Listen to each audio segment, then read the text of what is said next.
রাজ্যে চিকিৎসা পরিষেবার ক্ষেত্রে বড় সাফল্যের দাবি করলেন মুখ্যমন্ত্রী ডাক্তার মানিক সাহা। তাঁর দাবি, উন্নত স্বাস্থ্য পরিষেবা নিশ্চিত হওয়া চিকিৎসার জন্য রাজ্যে বাইরে পাঠানোর রেফারেল রোগীর সংখ্যা প্রায় ৮০% কমেছে।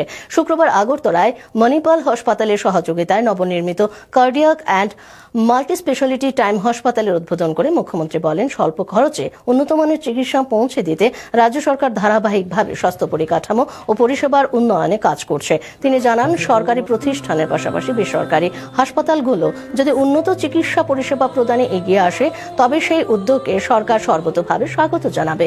পাশাপাশি চিকিৎসকদের প্রতি মানুষের আস্থা ও বিশ্বাস অটুট রাখার উপরও তিনি গুরুত্ব আরোপ করেন। এছাড়া অনুষ্ঠানে উপস্থিত ছিলেন পশ্চিম জেলা শাসক ডাক্তার বিশাল কুমার, হাসপাতালের চেয়ারম্যান ডাক্তার জয়ন্ত কুমার রায় এবং বেঙ্গালুরুর মণিপাল হাসপাতালের ডাক্তার চেতন গিনিগিরি সহ অন্যান্যরা। ১৫০ শয্যা বিশিষ্ট এই হাসপাতালে বহির্রাজ্য থেকে সুপার স্পেশালিটি ডাক্তাররা আসবে এবং চিকিৎসা প্রদান করবে বলেও জানা যায়।